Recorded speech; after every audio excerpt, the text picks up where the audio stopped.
Okay. So, hi, I'm Libby, and I will be attempting to answer the question, how should ethical considerations be balanced with scientific exploration? There are many conflicting opinions about this within the scientific community and how we should approach the tightrope of ethics and justified immorality. So these are the 7 guiding principles of scientific ethics. Social and clinical value is to ensure that the risks are worth doing and that the research is worth it. With that, favorable risk-benefit ratio is to ensure that the benefits outweigh the risks. Independent review is to ensure that a separate group will look at the proposed research and make sure it's ethical before it starts.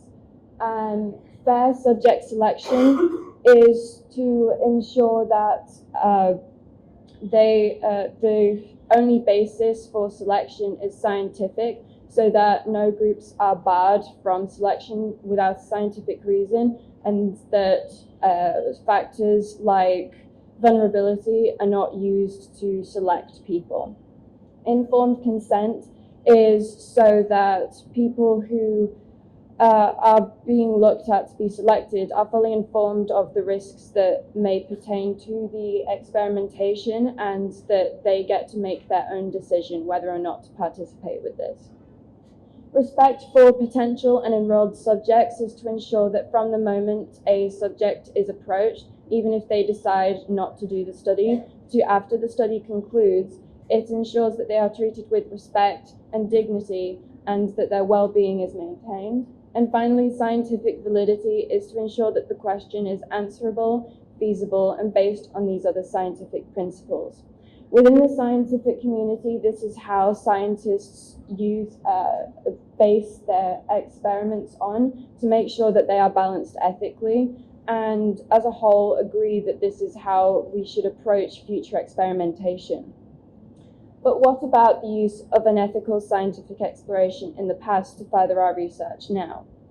This is where ethical arguments start to diverge from each other, because there is the argument that if we use research from torturers and murderers and horrible things that happened in the past, does that then imply that we have unethical gaps in our research that can only be filled by doing more unethical research?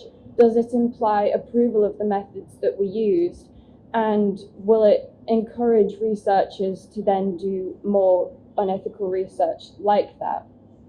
However, there is also the argument that while we can't approve of the methods used, we also can't deny that we have the data that we do and what it could do for our science now.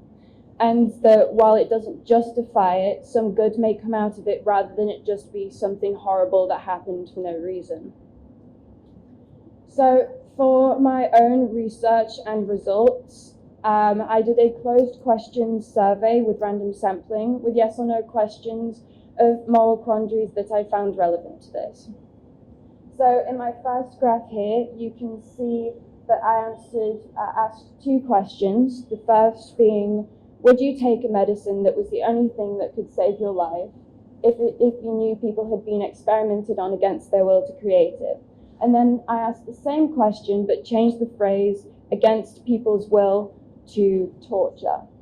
Now, experimentation against people's will and torture technically mean the same thing, in that torture is defined as intentional infliction of mental or physical suffering.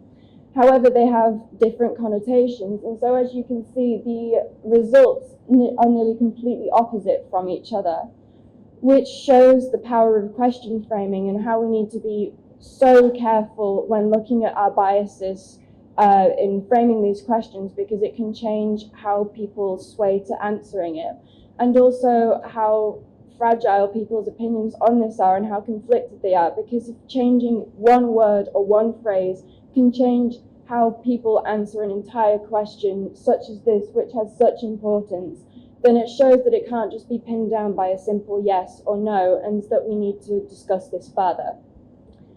For my second graph here, I asked if you knew doing experimentation on people against their will could cure cancer, saving millions of lives, would you be okay with it? And then again, the same question, would you take a medicine that was the only thing that could save your life if you knew people had been experimented on against their will to create it? Here you can see that the majority of people on the first bar said no for future unethical experimentation, but said yes with past unethical experimentation, meaning conclusively that you can see the majority of people would be okay with the use of past unethical experimentation, being that it's already happened, so we can't change it. However, future unethical experimentation would still not be condoned by them. And then across all of the graphs, you can see that there are people who would not be okay with unethical experimentation regardless of whether it is in the past or the present. And this reflects the right to one's own opinion and the right to say no. You don't have to take a medicine that has been created with this research, and researchers don't have to use this data. So I have some closing questions with this. So while the sample of my research was random, it was only conducted within this school. So I would be interested to see would perspectives change if you asked people from different cultures, different ages, or socioeconomic backgrounds? Then should there be different codes and balances of ethics for different countries due to cultural differences?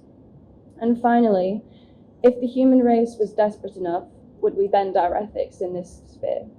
Thank you.